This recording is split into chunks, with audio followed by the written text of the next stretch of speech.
de filosofía con el título La filosofía andina.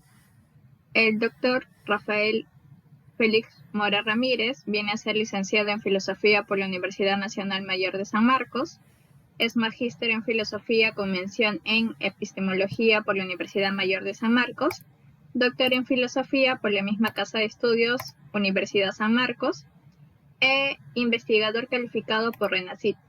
Viene a ser miembro del Centro de Estudios de Filosofía Analítica, CESFIA, de la Sociedad Peruana de Filosofía, SPF, y de la Academia Mexicana de Lógica, AML. Ha sido galardonado por el Premio de Lógica Francisco Miró Quesada Canturrias y ha publicado el libro Investigando la lógica desde un punto de vista filosófico y Quechua, problema y posibilidad. Bienvenido, doctor Rafael. Puede iniciar con su ponencia.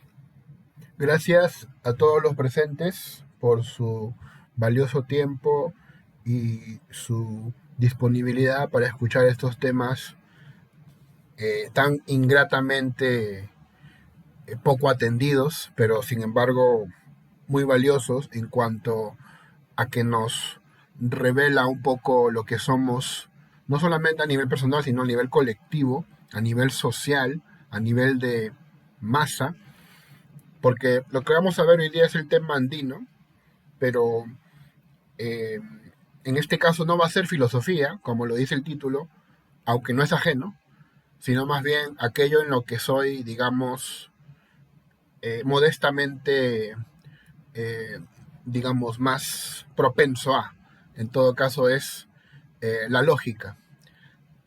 Bueno, yo siempre me considero una persona que gusta, que prefiere el tema de la lógica y la estudio y la analizo, pero precisamente, ¿no?, para poder entenderla, porque pues resulta un tema difícil de explicar, es un tema que muchos lo confunden con matemática y que lamentablemente pues tiene, digamos, la fama de ser, digamos, el patito feo, ¿no?, al menos en la Facultad de Humanidades, ¿no? Los alumnos que se han encontrado con un curso de lógica se han preguntado inmediatamente, ¿no?, ¿y por qué la tortura, ¿no? ¿Y a quién le hemos hecho daño? Justamente de esto escapábamos. Pero no, vamos a ver en principio, y si me permite compartir la pantalla, una frase de la obra de Goethe, Fausto. Me confirman que se puede ver entonces. En esa obra, Sí, se observa. En esa obra se puede leer lo siguiente. Está en la conversación entre el estudiante y Fausto. Mefistófeles. Emplead bien el tiempo, pues éste no deja de correr, pero el orden os enseñará a aprovecharlo. Por ello, querido amigo, os aconsejo a que inscribáis, en primer lugar, en el Collegium Logicum, que vendría a ser en un curso de lógica. Le está recomendando el demonio a un estudiante que se inscriba en la lógica, en un curso de lógica. Allí os adiestrarán bien el pensamiento, calzándolo con normas para que avance por la senda del espíritu y no persiga bagatelas, vagabundo de un lado a otro. Entonces aprenderéis un día que lo que antes hacíais de un golpe, como el comer o el beber, ahora requiere 1, 2 y 3. Cierto es que en el taller del pensamiento ocurre como en la obra maestra de un tejedor, donde un solo impulso mueve a la vez 1000 hilos. La lanzadera se pone en marcha, va de arriba abajo, y un solo golpe da lugar a 1000 tramas. El filósofo que considere este asunto os demostrará que así es, porque si lo primero es así, así será lo segundo, y por ello serán así lo tercero y lo cuarto. Y si lo primero y lo segundo no fueran, lo tercero y lo cuarto nunca hubieran sido. Esto lo saben los estudiantes de todos los lugares, pero jamás se han hecho tejedores. El que quiera conocer y describir algo viviente, que empiece por echar fuera el espíritu, y así tendrá las partes en su mano. Pero entonces, por desgracia, le faltarán los lazos del espíritu. Es una frase muy interesante que habla sobre la lógica y por supuesto no podría ser casual que sea un literato como Goethe, de la talla de Goethe, que es uno de los tantos que defenestran la lógica. En realidad, como les digo, este mito de que es un patito feo es algo que uno por todos lados recibe cuando uno habla sobre la lógica. Y el hecho de que un literato pues lo manifiesta abiertamente no me sorprende. La pregunta es esta, ¿no? ¿Será cierto que el uso de la lógica nos excluye de la vida y el espíritu? Yo pienso que no. Más bien lo que te hace es verla con justicia, ¿no? Más bien te hace verla crudamente como lo que es. Por ejemplo, con la lógica y la teoría de juegos, tú te puedes dar cuenta de que mucho de lo que mueve a los seres humanos es su interés. Siempre que te llaman por teléfono es por un interés, ¿no? Para venderte una pollada, o qué sé yo, para pedirte prestado plata. Es eso. O para salir contigo al cine y ir a comer un pollo, qué sé yo. Pero es un interés. Entonces eso lo ves fríamente porque así son las cosas. No hay por qué taparnos los ojos. Dos, ¿será cierto que los que estudian lógica aprenden la obra maestra de un tejedor, pero nunca se han hecho tejedores? Esto lo dice Fausto del siglo XVIII, me parece, o XIX, en la obra Fausto, perdón, Goethe. Claro, en la que se conocía únicamente la lógica aristotélica, ¿no? Y justamente en su época aparecía Hegel, que ya estaba diseñando una lógica dialéctica, pero que claro, todavía no era muy difundida. Pero después van a venir nuevas lógicas. Claro, esta es la misma crítica idea de que lo único que saben de lógica es de Aristóteles. Y de ahí, nada más. 1000 años bajo Aristóteles y no han avanzado nada. Ya, esa queja en el siglo XX-XXI ya no vale, porque hay nuevas lógicas. De hecho, vamos a ver hoy día la aplicación de eso. Algunos piensan que la lógica andina es una lógica no clásica. ¿Qué significa eso? Lo vamos a ver en un momento. Y tres, ¿es la lógica algo compatible con la forma de pensar del andino?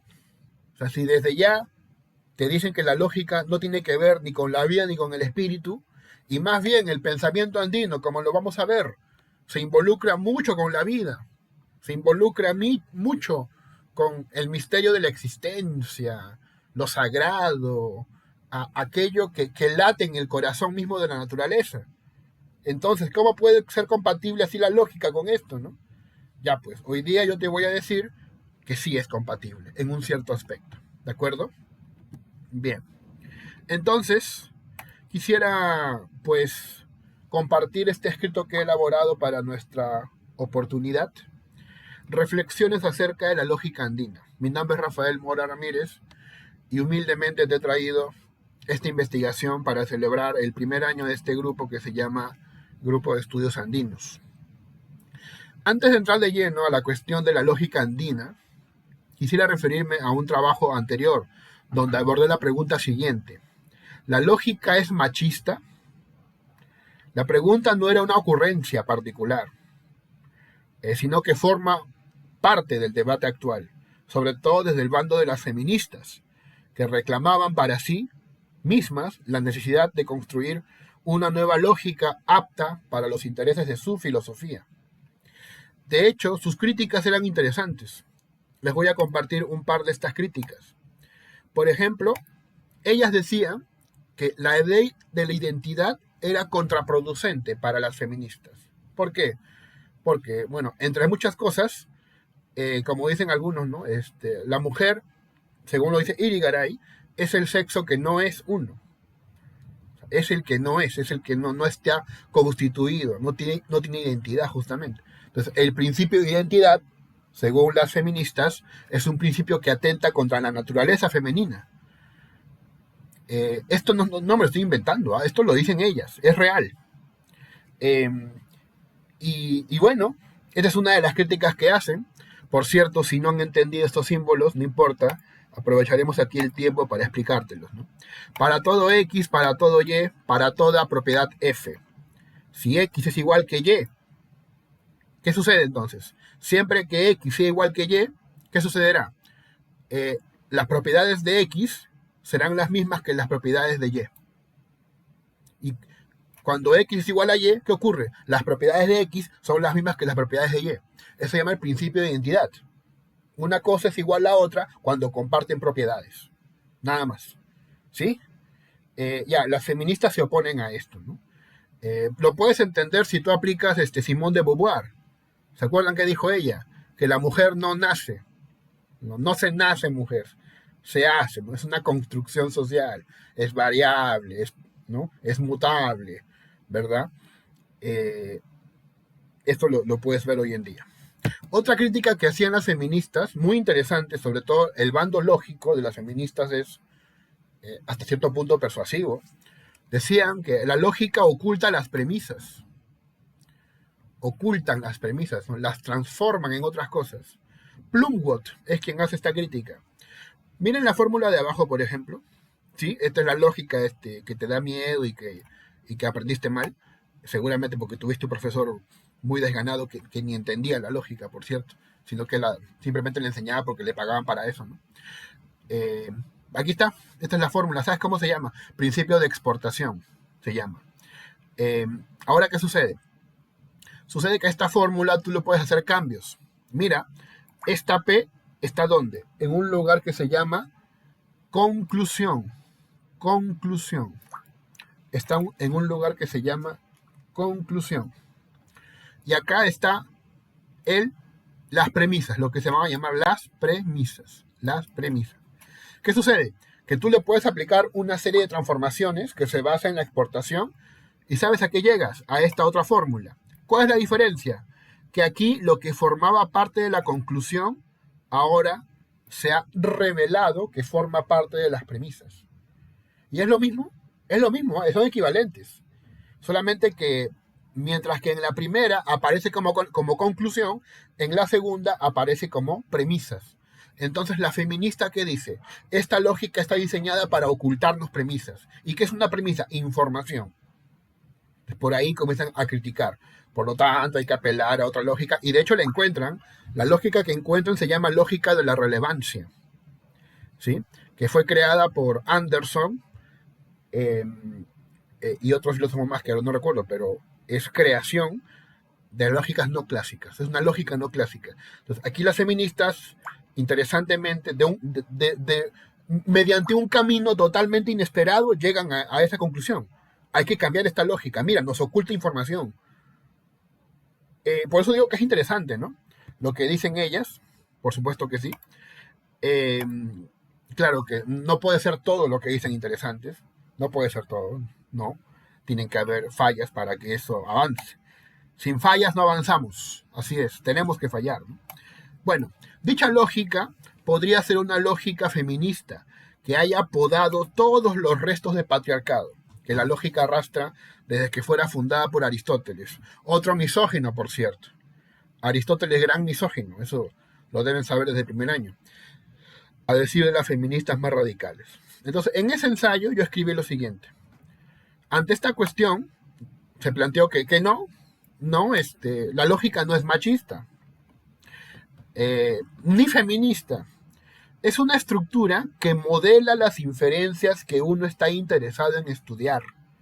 Y si a uno no le gusta cómo la condicional está organizada, puedes recurrir a una lógica no clásica, quizá una lógica relevante, para distinguir un razonamiento válido y bien construido de uno que es inválido y construido de forma deficiente.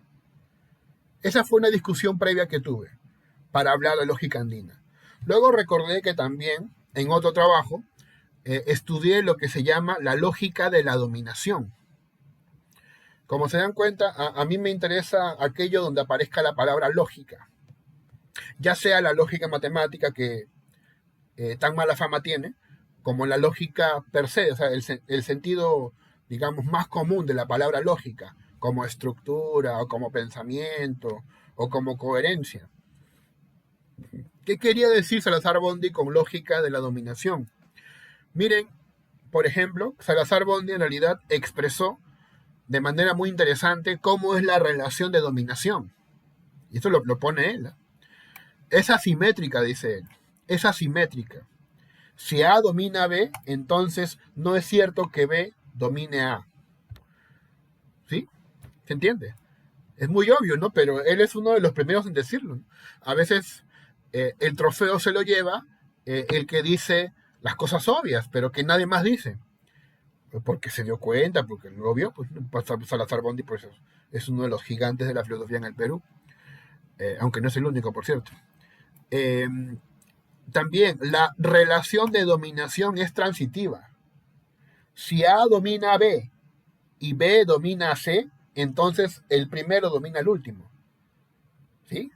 Dicho sea de paso, la dominación es una relación de sometimiento donde quien domina pone las condiciones y las metas que debe seguir el dominado.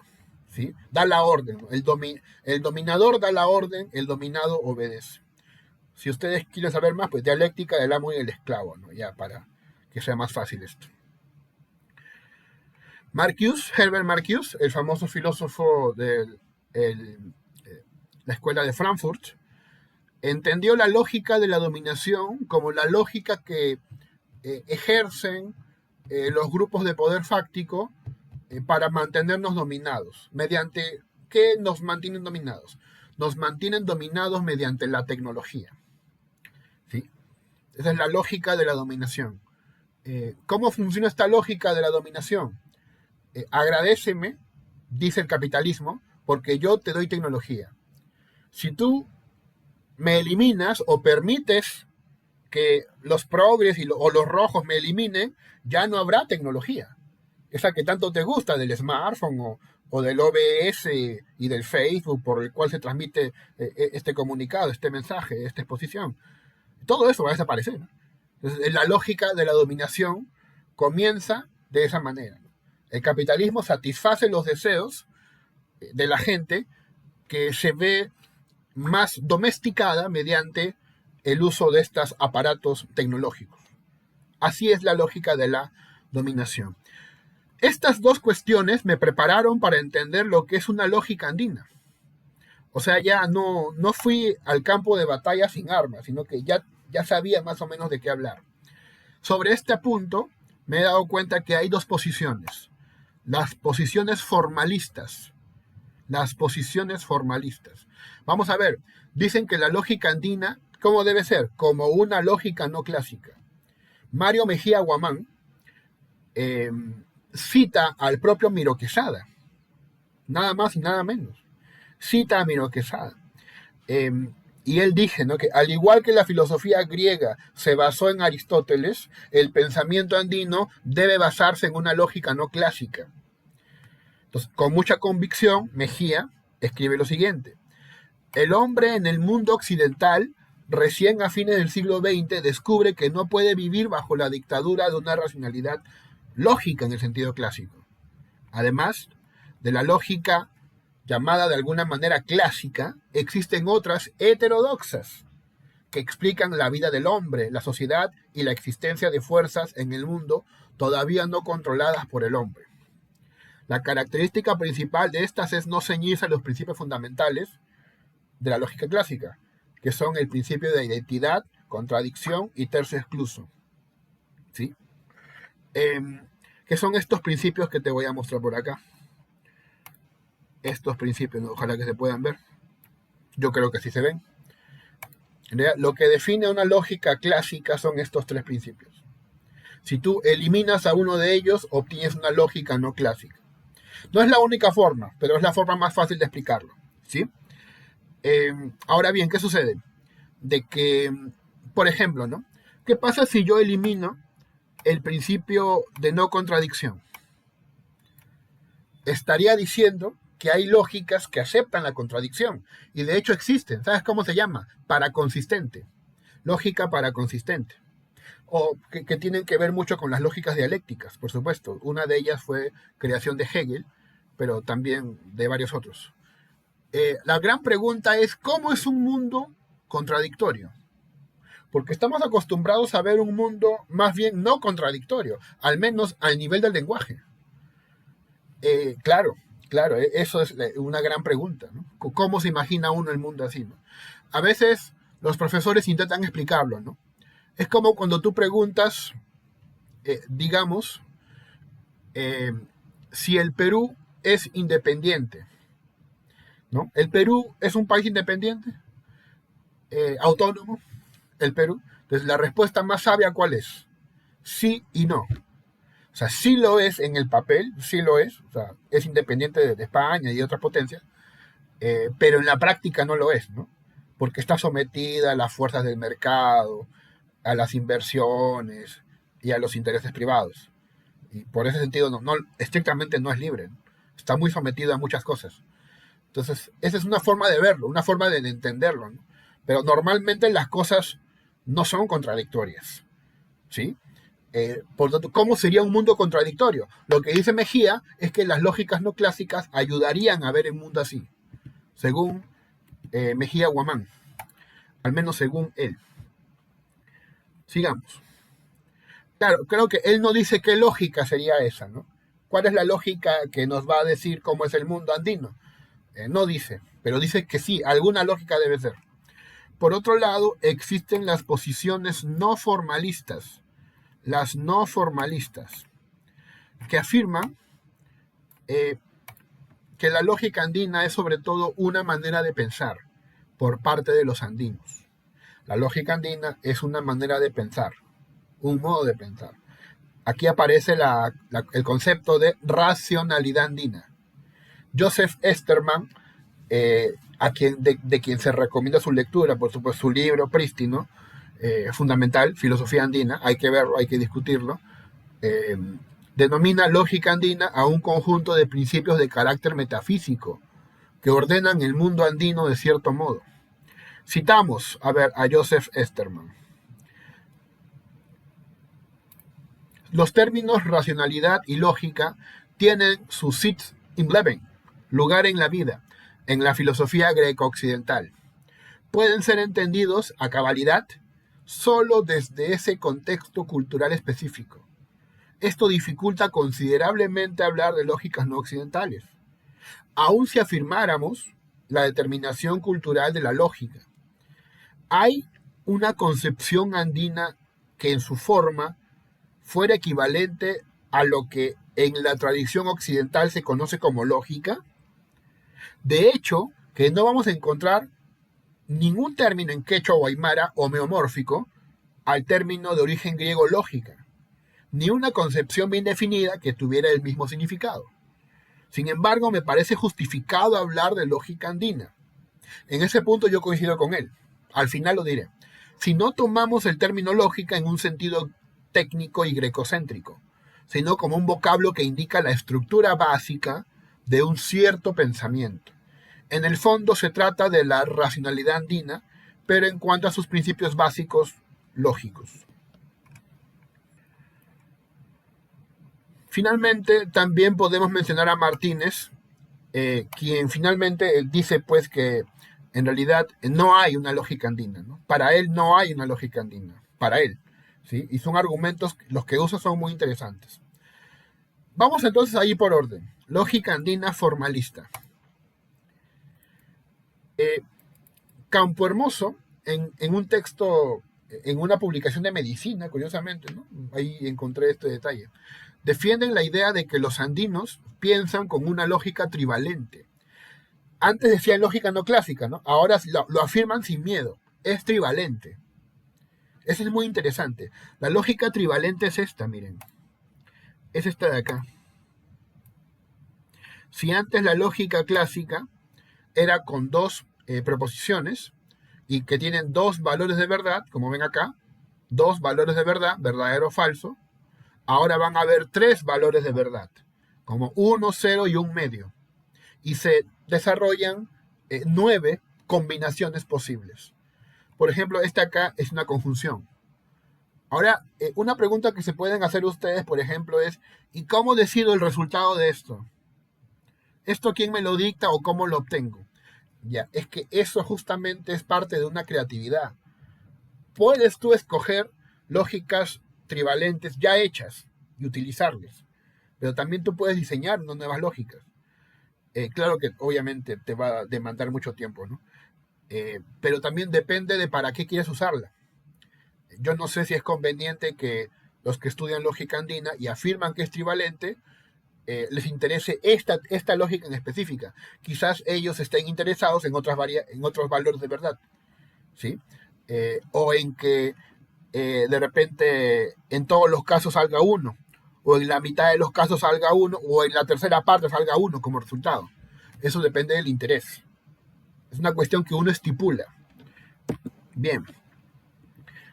Cuando uno le pregunta a un andino, dicen en este texto, ¿dónde queda tal lugar? El andino no responde nunca si falta mucho o poco. Siempre dice aquisitos, que es ni cerca ni lejos, o sea, un tercer valor de verdad. Lo mismo ocurre con el tiempo. No falta mucho ni falta poco. Ahorita dice, ahorita, que es ni en poco ni en mucho, ¿no? Ahorita, entonces, ¿qué es eso? Un tercer valor de verdad.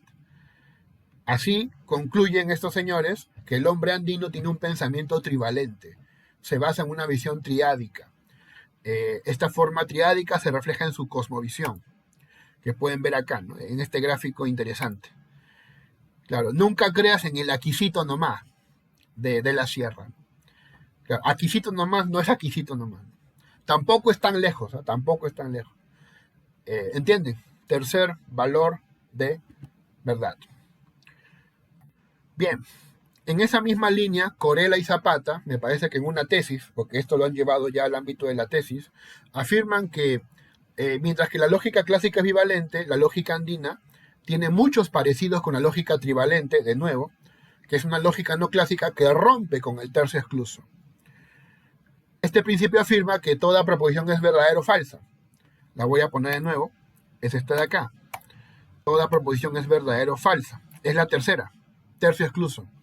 O es verdadera o es falsa. Ahora, en la lógica trivalente va a aparecer el cuarto excluso. ¿Cuál sería?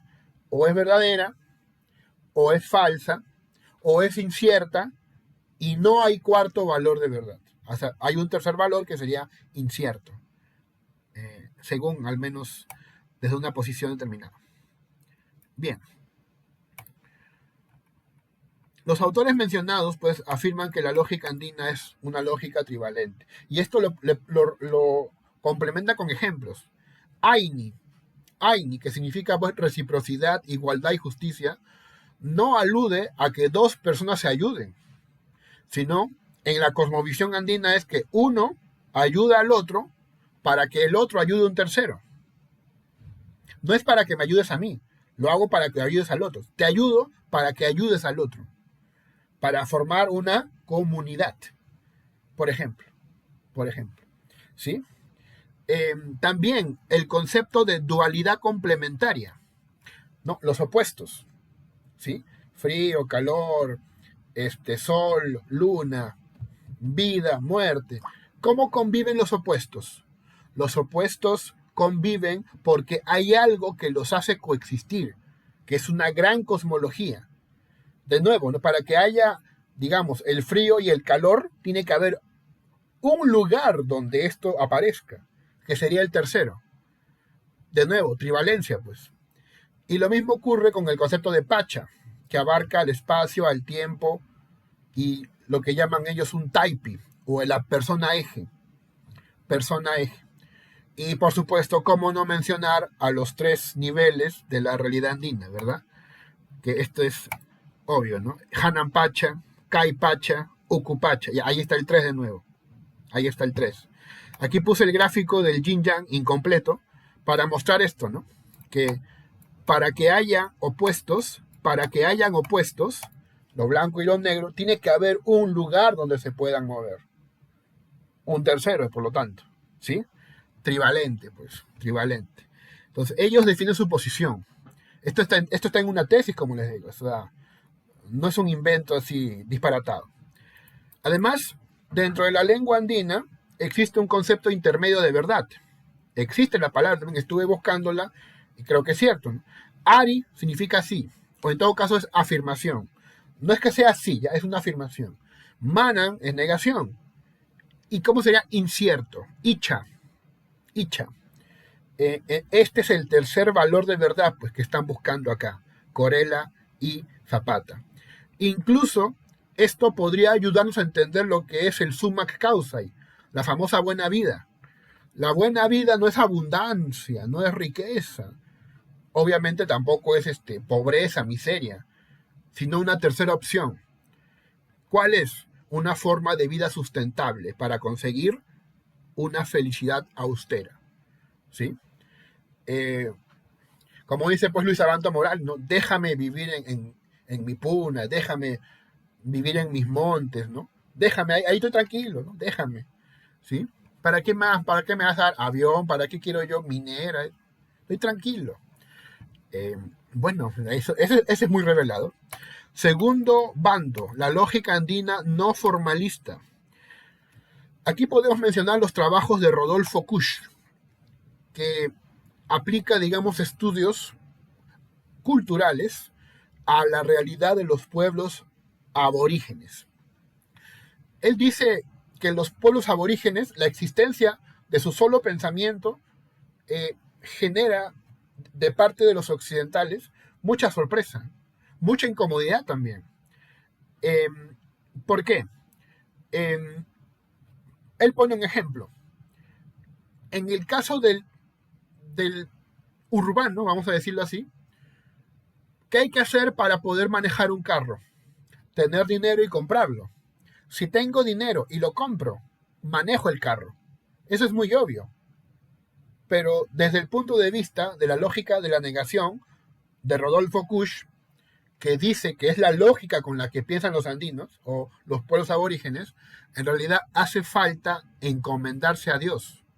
O sea, si tengo dinero y compro el carro, a menos que esté en paz con Dios, no podré conducirlo tranquilamente.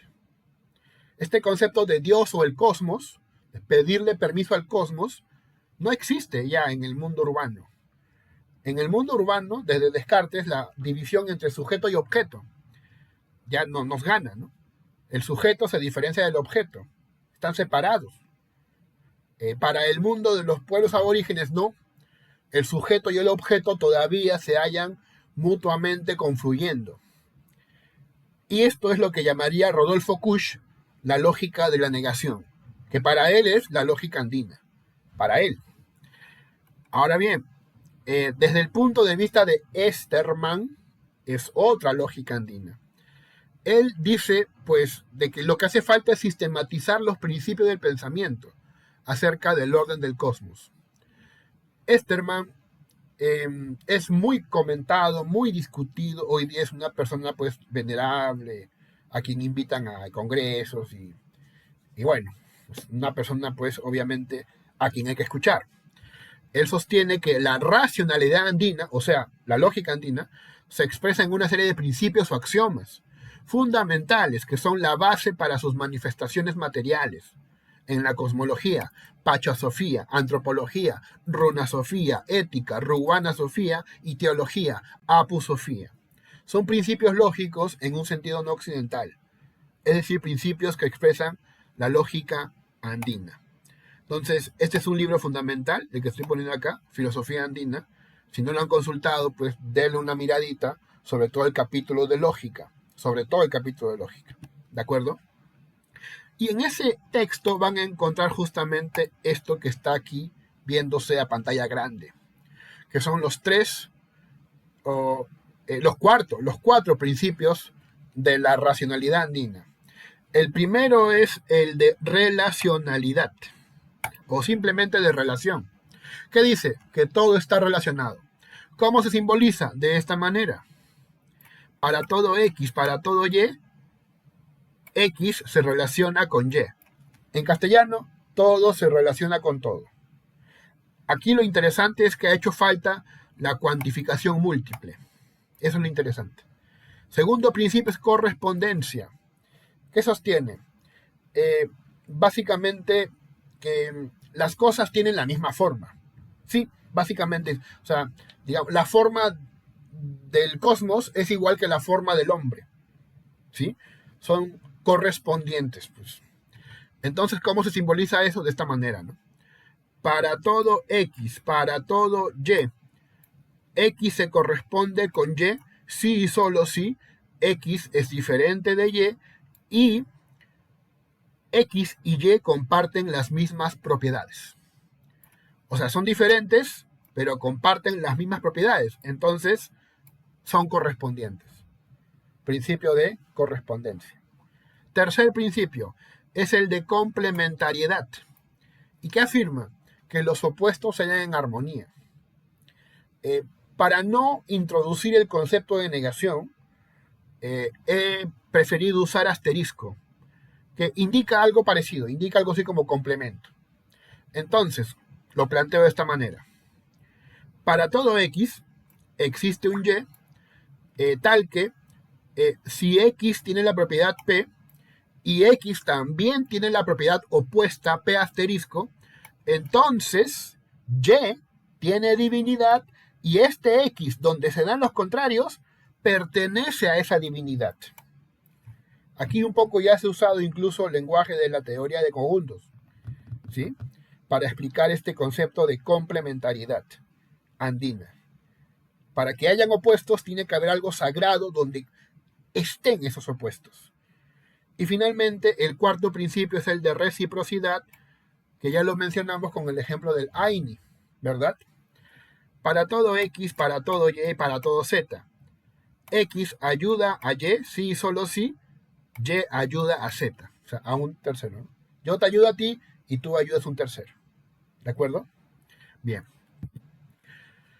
Ahora bien, toca la parte, digamos, más complicada, que es aquella parte en la que se niega que la lógica andina sea una nueva lógica.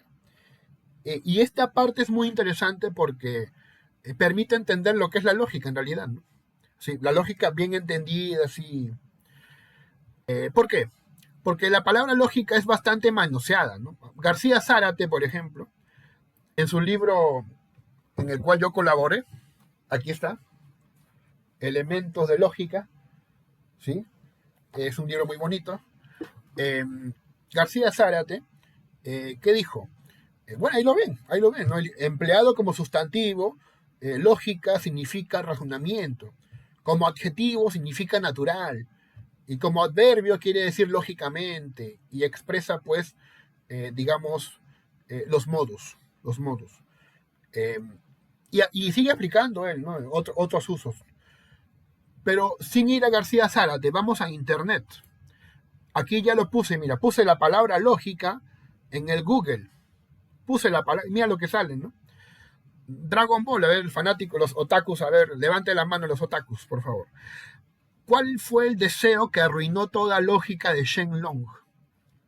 Como que toda lógica, ¿no? O sea, todo sentido. Shenlong es un dragón que cumple deseos, en fin. Guardiola apela a la lógica. Lo están acusando a él de que él está boicoteando a su equipo, ¿no? Y él dice, por favor, ¿cómo yo voy a boicotear? Pero yo soy entrenador, ¿no? O sea, fíjense cómo se usa la palabra lógica. Fíjense cómo se usa la palabra lógica.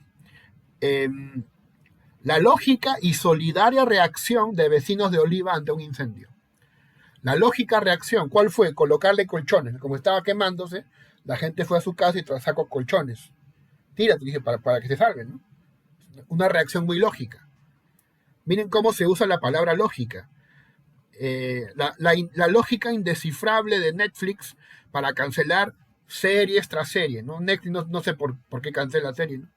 Yo todavía me he quedado con ganas de ver Da Vinci Demons, ¿no? Ojalá que lo vuelvan a dar. Bueno, entonces la palabra lógica se usa de muy diversas maneras, de muy diversos modos. A mí me interesa entender lo que es la lógica andina. Entonces lo entenderemos como estructura u orden del mundo andino. Así va a ser entendido. Lógica andina es estructura u orden del mundo andino. ¿De acuerdo? Muy bien. Entonces, ¿qué sucede?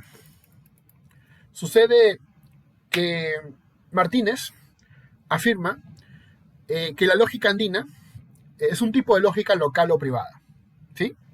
Así como algunos hablan de lógica budista, ¿ya? ¿Sí? Hay eso. O lógica de la India. En el texto de Bochensky, Historia de la Lógica Formal, hay un capítulo final que se llama Lógica de la India, ¿no? Yo he leído un poco, en realidad se me hace un poco difícil entenderlo. Tendría que tener, creo que alguien ahí de pensamiento de indio, ¿no? Para que me ayude. En fin, en fin. Bueno, entonces, ¿qué dice Martínez que es muy interesante para nuestra posición?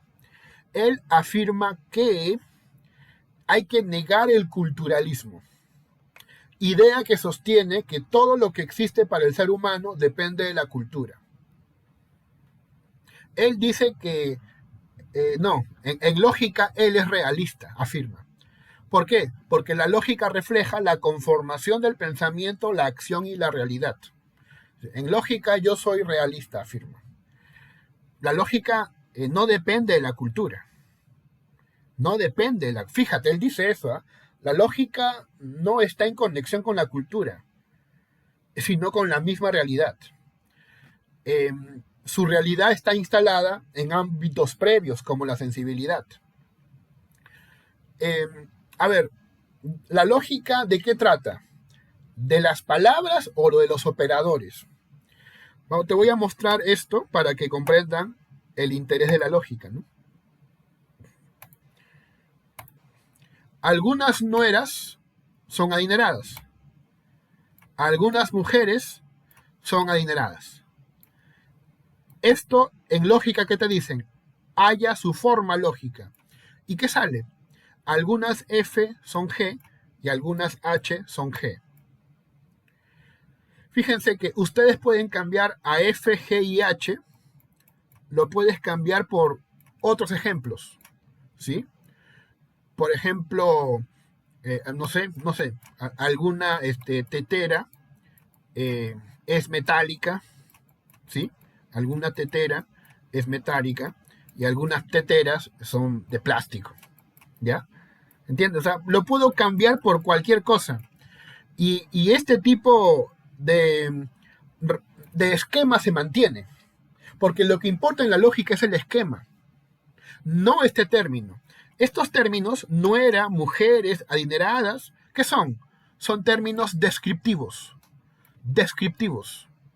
La lógica no estudia los términos descriptivos. ¿Qué estudia? Los operadores lógicos. Los operadores lógicos. Esto que se llama constantes lógicas. Constantes lógicas. ¿Sí? ¿Cuáles son las constantes lógicas? ¿Te acuerdas? Conjunción, disyunción, condicional, cuantificador universal, cuantificador existencial. Estos son los operadores que le dan sentido a la lógica. La lógica no estudia las palabras, la lógica estudia las constantes lógicas, los operadores lógicos. ¿Sí? Eso es lo que estudia la lógica. Te pongo un ejemplo mucho más infantil, ¿no? Si chis chis, entonces pum pum. Pero no pum pum. Luego, chis chis o no chis chis. ¿Qué se deduce? Tú sabes, ¿no? Es no chis chis. Ahora, ¿pero qué cosa es chis chis? No sé, me lo inventé. Entonces, ¿cómo puedes tú razonar con palabras que acabo de inventar? Porque la lógica no trata de esas palabras. La lógica trata de los operadores, de la forma. Otro ejemplo. Si chiquichuco, a ver, chiquichuco o tiquitoco, pero no chiquichuco. Luego, tiquitoco o no tiquitoco. ¿No? Chiquichuco o tiquitoco, pero no chiquichuco. ¿Qué me queda? Bueno, tiquitoco. Pues. Queda tiquitoco. ¿Entiendes? En la lógica importa la forma lógica, que es justamente uno de los argumentos que está planteando Martínez y que yo me permito afirmarlo. Es verdad, es verdad. Pero hay algunos que dicen que estudiar lógica tiene que ver con estudiar las palabras. Sí, esos son los filósofos continentales. ¿Y qué hacen ellos? Hermenéutica. Ustedes seguramente en la Facultad de Humanidades está lleno de hermeneutas, intérpretes, ¿no? Que de lógica no saben ni papa, ¿no? Pero cómo razonan, ¿no? Con sus palabras rebuscadísimas, con palabras quechua, ¿no? Con el pacha, el causa y el tai tai y qué sé yo, ¿sí? Es otra forma de hacer lógica que no es la lógica de la que estoy hablando acá, pero sí existe, sí lo hacen. Por ejemplo, hay personas que razonan con griego, los filólogos, ¿verdad? Razonan con griego, usan el diccionario griego, y ellos hacen lógica, sí, sí, pero no de la que te estoy hablando, ¿sí? Hacen otra cosa. Hermenéutica, por ejemplo, ¿no? Interpretación, ¿verdad? Enfoque cualitativo, ¿sí? Eso que está de moda, ya. Bien. Por ejemplo, ¿ustedes sabían que Aristóteles significa, viene de dos palabras griegas, aristos? ¿Qué significa aristos? El mejor, el mejor. Y teles es finalidad. ¿Qué significa Aristóteles? El mejor final. Y si tú entiendes la filosofía de Aristóteles, te das cuenta que ese nombre calza muy bien con su propuesta. Porque él habla de la finalidad, ¿no? Dice que el final de la vida, la finalidad de la vida es la felicidad, por ejemplo. Afirma eso. También, por ejemplo, los que razonan, ¿no? con latín también, cuando dicen que el vocablo maestro viene del latín, magister, ¿sí? Que viene a su vez de magis, que significa más o más que. Magister era el que estaba por encima del resto. Antiguamente, así era en Roma, ¿no? En cambio, ministro, ¿qué cosa es? Minister, viene de minister, que viene del adverbio minus, que significa menos o menos que. El ministro era el sirviente, el subordinado. Así era antiguamente. Ahora, hoy ha cambiado, ¿no? Ministro o tarola, ¿no? Le pagan más pues que, digamos, aquí al coordinador del grupo de estudios andinos, ¿no? Y a mí juntos, claro que sí. Al ministrito ese que mata gente le pagan más que a los que hacemos cosas bonitas de lógica y de filosofía. Bien, entonces, este señor, y voy viendo mi tiempo, quiere decir lo siguiente, que esa lógica que te acabo de mostrar, esa lógica de operadores lógicos, no puede ser aquello de lo que están reclamando los lógicos andinos, porque esa lógica es muy distinta. Y él plantea cuatro argumentos. Hay un argumento de la etiología animal. Es muy interesante lo que él escribe. Recomiendo su lectura también. Dice que la base biológica es la que parece imprimir los principios, los primeros rudimentos en el pensamiento occidental. O sea, todo lo que es lógica viene de una base biológica. Pero si viene de una base biológica, ¿esta base biológica de qué se basa? De la realidad. O sea, la lógica tendría que ver mucho con la sensibilidad, ¿sí? Pero la sensibilidad no es cultural.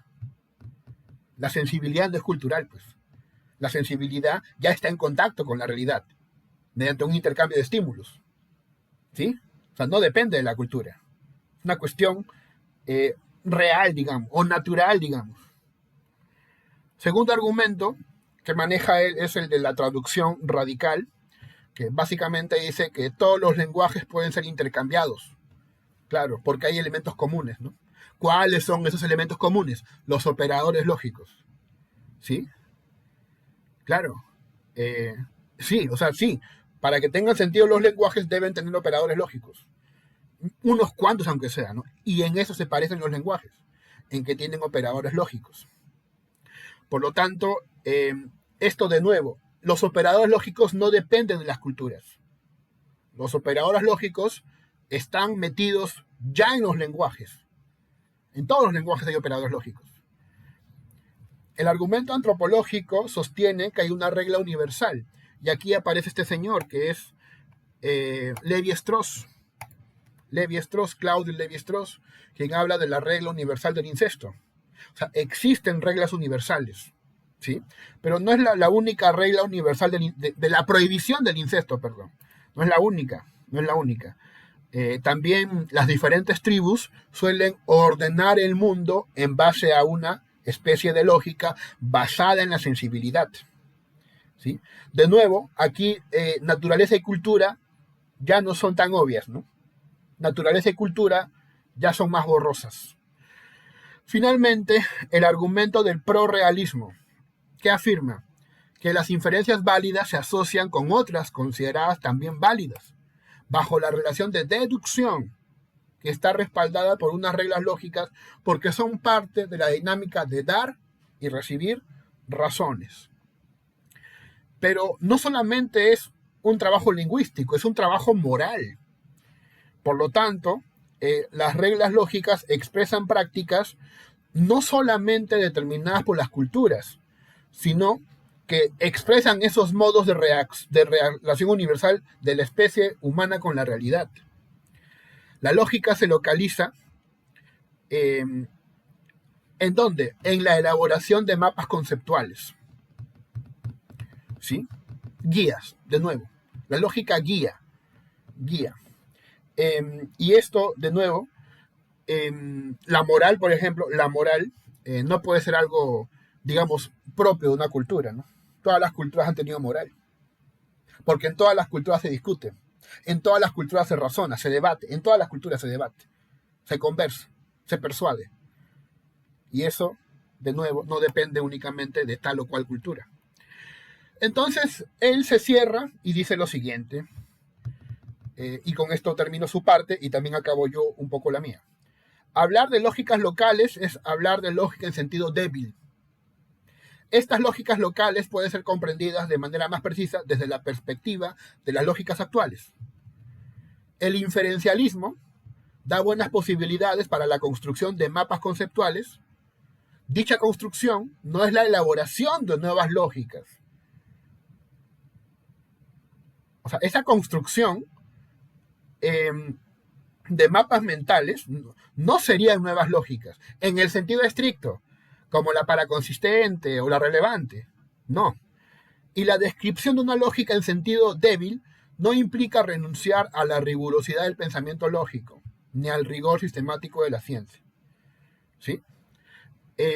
O sea, los que hablan sobre la lógica andina y creen que la lógica andina debe oponerse a la ciencia, debe oponerse, digamos, al rigor lógico, porque es algo nuevo, se equivocan, ¿no? Se equivocan. Una lógica como la lógica andina no justifica renunciar ni a la ciencia ni al rigor. Al contrario. ¿Yo qué pienso? Yo les digo mi pensamiento rápidamente. Miren, la lógica es muy bonita para mí. Aquí pueden ver un ejemplo de por qué me gusta. ¿Ven? Este es un polígono. Un polígono. Se llama el polígono Z. Y este polígono Z tiene ángulos opuestos, que son el ángulo X y el ángulo Y. Mira lo que dice arriba. Es una expresión muy coherente. Los ángulos opuestos de algunos polígonos son iguales. Fíjate cómo se simboliza. Para todo X, para todo Y, existe un Z, tal que Z es polígono y X es ángulo de Z, aquí está X, y X, pero en este caso Y es ángulo de Z y este O de opuesto. X es opuesto a Y. Si esto se cumple, ¿qué se concluye? Que X es igual a Y. A ver qué decía arriba. Los ángulos opuestos de algunos polígonos son iguales. Cuando tú escuchas este ejemplo y lo comprendes, te das cuenta de lo valioso que es la lógica, de cómo te ordena. A ver, si no entendiste este de acá, se te va a hacer más fácil. Esa es la ley de Newton expresada, la tercera ley de Newton expresada ¿en qué? Expresada en este caso, lógica. La tercera ley, acción-reacción, la tercera ley de Newton. Para toda X, si X es una fuerza, entonces existe otra Y, que también es una fuerza. Mira, aquí está la fuerza X, aquí está la fuerza Y. Y X es igual que Y. En este caso 5 newtons, 5 newtons. Y X, en este caso Y, es opuesto a X. Fíjate que va para diferentes lados. O sea, la lógica que hace representa la realidad. Entonces, esto que están viendo, ¿qué cosa es? Un sistema axiomático. El sistema axiomático de Peano, que Peano inventó para ordenar la realidad de la aritmética. ¿Qué dice? A ver, veamos algunas. ¿Qué dice la 1? 1 pertenece a los números naturales. Premisa 2 o axioma 2. Si n es un natural, entonces existe el sucesor de n único. Premisa 3. El 1 no es sucesor de ningún natural. ¿Qué está haciendo Peano? Está poniéndole orden a este mundo de la aritmética. Entonces, ¿se puede hacer lógica de esta manera para describir lo que es la cosmovisión y el pensamiento andino? Sí. Sí. O sea, igual que tú puedes representar este fenómeno con una lógica y este otro fenómeno con un lenguaje lógico, yo creo que ustedes y cualquiera podría representar las vivencias del mundo andino, su religiosidad, su trabajo, sus costumbres, mediante una axiomática lógica. Y a eso se le podría llamar lógica andina. Y parte del trabajo ya lo hizo Joseph Esterman, solamente que él no lo formalizó. Entonces, simplemente aconsejo a que los lógicos andinos se entrenen en el conocimiento de la axiomatización, para que puedan armar un cuerpo teórico básico. Así, las distintas generaciones interesadas en la lógica andina vayan aportando su granito de arena. Causachum peruyacta, que vivan de la mano nuestro pueblo y el mundo andino. Muchas gracias. Muchas gracias, doctor Rafael. Muy interesante la manera de explicar sobre la lógica andina utilizando la filosofía lógica. Agradecerle la excelente ponencia. En los comentarios también les hace llegar su agradecimiento por la explicación que está dando. Y de esta manera damos por culminado la sección de ponencias y al evento de charlas virtual por el aniversario del Grupo de Estudios Andinos. Doy pase al doctor Vega Loyola para que dé por culminado este